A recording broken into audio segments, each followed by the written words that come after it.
Razz. Razz is a modification of 7-card stud. However, the goal is to make the worst hand rather than the best hand, with straights and flushes playing no part in the game.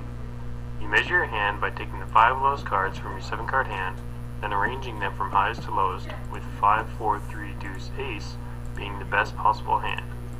You may not use a card more than once, and the ace counts as a low card representing the number 1. Here's an example of how to determine your hand strength. In this example, a player with Jack, 8, Ace, 5, 6, 4, Queen would not play the Queen or Jack as he only needs 5 cards. Then he would take the remaining cards and place them in order from highest to lowest. In this example, 8, 6, 5, 4, Ace. Now compare it to this hand, Ace, Deuce, 3, 4, 9. While this might seem to be the better hand, it is in fact the loser of the two. This is because the 9 low is beaten by the 8 low. The reason why they count from your top card down rather than the low card up is players dealt Ace, Deuce, 3 would be almost guaranteed winners, taking much of the luck and all the fun out of the game. Dealing the game. To play Razz, 2 to 8 players are required. Each player is first dealt 3 cards. 2 private cards dealt face down and 1 card face up. Then the player with the highest card face up starts the action. Players then take their turns in a clockwise rotation. After each player has taken their turn, another card is dealt face up. From this moment on, the player with the best hand showing starts the action. Another card is dealt face up with a round of betting. Then one more face up card is dealt, followed by another round of betting. Then each player is dealt a card face down, followed by the last round of betting. Players then turn all their cards face up, and the best hand is rewarded the pot. Betting. Each game begins with every player placing an ante.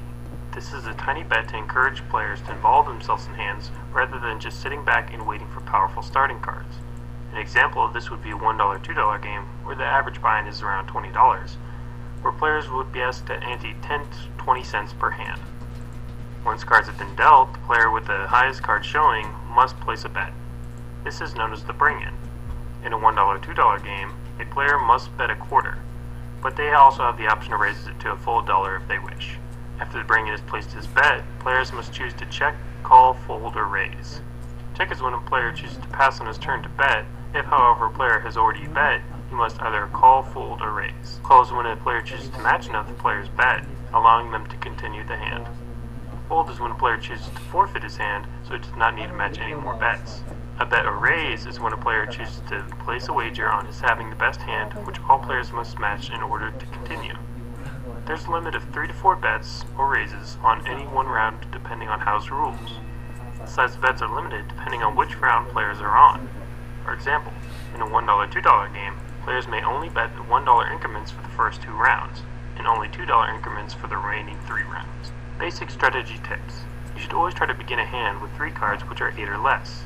However, the fewer players at the table, the more you can relax your starting requirement. When all players before you have folded, and all players behind you have a higher face-up card than you, raise to try to steal the pot even if your hand isn't that strong. If a player calls your raise with a bad card showing, he probably has very strong cards hidden.